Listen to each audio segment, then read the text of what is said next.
Viral, influencer saham gagal mengelola uang para investor retail dan mengakibatkan kerugian hingga puluhan miliar rupiah. PT Waktunya Beli Saham yang dikelola oleh influencer pasar modal Ahmad Rafif Raya ternyata ilegal dan gagal.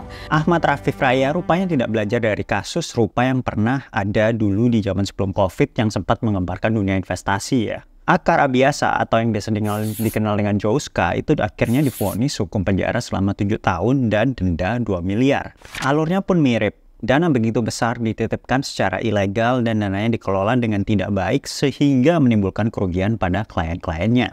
Sebelum kita bahas lebih mendalam, mungkin ada baiknya kita mengerti tipe-tipe tipu dana yang ada di Indonesia. Fenomena titip dana di Indonesia itu dibagi menjadi dua ya. Yang pertama itu titip dana tapi dibawa kabur. Dan kedua titip dana beneran tapi dikelola dengan tidak baik. Yang pertama itu mungkin lebih sering terjadi di negara kita ya. Jadi sekelompok oknum yang memanfaatkan keluguan orang-orang yang mungkin paling rentan untuk tertipu akan kejahatan finansial. Mulai dari ibu-ibu rumah tangga atau blue collar worker yang mungkin tidak pernah terekspos ke hal-hal yang berbau bisnis atau investasi.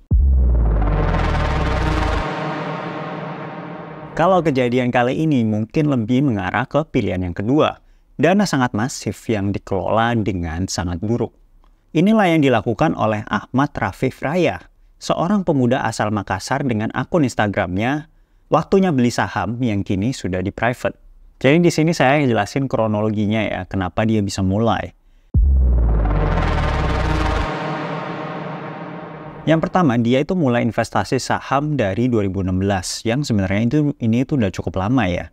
Dan di 2018 dia itu sempat kerja di perusahaan sekuritas. Saya nggak tahu posisinya apa karena penting juga sih ini sebenarnya. Dan dia itu mulai mengelola dana orang lain dari 2019. Dan kabarnya dia telah mengalami keuntungan besar-besaran di zaman COVID di tahun 2020 sampai 2021. Ya karena memang sebenarnya market itu kan naik banyak ya pada waktu itu. Di 2022 dia itu mulai memakai sistem kontrak.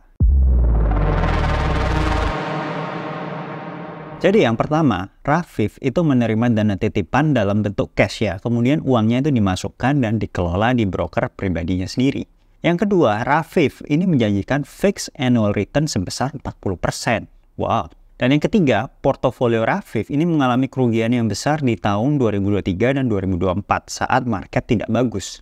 Dan yang keempat, Rafif membayar return yang harus dibayarkan ke para investor itu dengan modal dana top up dari para investor lain. Dari sini aja teman-teman kita bisa lihat banyak keputusan demi keputusan yang diambil itu yang sebenarnya sangat salah. Mulai dari menjanjikan return 40% dalam setahun, meaning 40% uang 100 juta itu Anda harus mengembalikan 140 juta di tahun ke depan loh. Kalau Anda menjanjikan return sebesar 40%. Yang sebenarnya tidak akan ada orang yang mengerti apa yang mereka lakukan yang bakal nawarin hal seperti ini ya. Dikarenakan market saham itu fluktuatif. Kita itu bukan dapat fixed return seperti di deposito atau obligasi kan. Sepintar-pintarnya kita itu cuman bisa outperform the market. Tapi misalnya nih market saham itu lagi turun 8% secara overall. Ya pasti susah banget buat kita ngebukuin return 40% di tahun itu.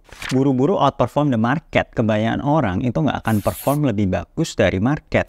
Dan ini terbukti dari Porto Rafif yang mengalami loss besar-besaran saat dia sadar bahwa market itu ternyata selamanya tidak mudah.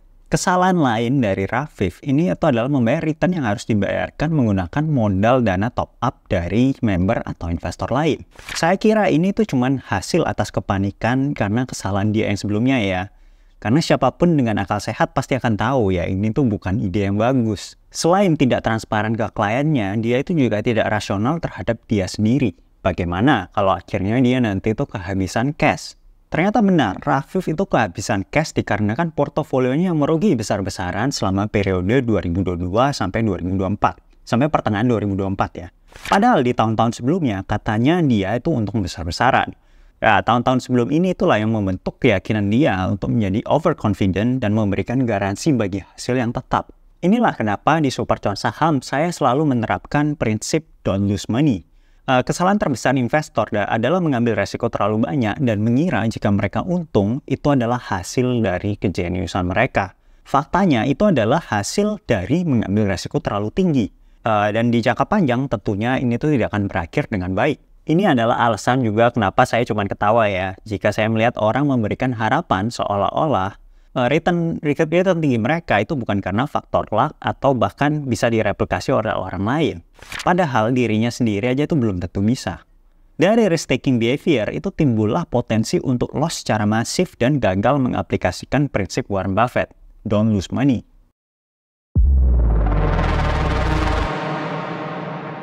Rafif sendiri itu berjanji untuk menanggung seluruh nilai investasi sebesar 71,8 miliar dengan mengkonversinya menjadi hutang. Pembayaran hutang ini akan dilakukan secara bertahap mulai dari 1 Juli 2024 hingga 1 Juli 2027. Rafif juga meminta para investor untuk tidak melakukan tindakan hukum atau intimidatif yang dapat mengganggu upayanya dalam memaksimalkan pembayaran hutang tersebut. Nah, dari gue sih cukup pesimis ya dia bakal bisa balikin uang ini. Kalau lihat performa tradingnya yang ancur-ancuran dari 2022 sampai ke pertengahan 2024, ya menurut gua yang dia lakuin itu malah gali lubang lebih dalam lagi. Selain itu, ini mungkin pelajaran bagi teman-teman bahwa mempunyai gelar atau sertifikasi itu tidak mencerminkan kualitas seorang investor. Rafif sendiri itu memiliki WPPE dan WMI yang sebenarnya akan legal jika dia membuka titip dana ini tapi bukan dikelola secara perorangan seperti yang dia lakukan sekarang ya, tetapi melalui badan usaha. Warren Buffett dan Bill Ackman dan banyak investor hebat lainnya itu tidak memiliki sertifikasi apapun. Pengalaman saya dari mengenal banyak orang di dunia investasi yang banyak memiliki destinasi keren seperti CFA atau Chartered Financial Analyst. Tapi saya lihat, mohon maaf, track record mereka itu bisa dibilang ya sampah lah. So yes, I do strongly believe that one becomes a good investor from a combination of natural talent and the love for investing dan pengalaman juga. Jadi bukan dari gelar atau sertifikasi yang dia punya atau level IQ dia. Di Super Cuan Saham sendiri, track record saya itu terlihat jelas. Dari drawdown yang minimal, portofolio yang diversify tapi masih bisa berikan return yang jauh di atas market, sampai transparansi atas semua transaksi yang saya lakukan beserta performanya. Ini semua saya lakukan karena saya cinta investasi. Dan saya sendiri tahu saya itu bagus dalam hal ini. Dan saya juga menemukan kebahagiaan dalam memberikan guide ke perjalanan investasi teman-teman. Baik melalui supercuansaham.id ataupun konten-konten saya yang gratis di sosmed. Dan memberikan dampak positif kepada Anda secara finansial ataupun secara mindset. So that's the end of the video. Thank you guys for watching. Jangan lupa subscribe dan share video ini ke teman-teman kalian. And see you guys next time. Bye.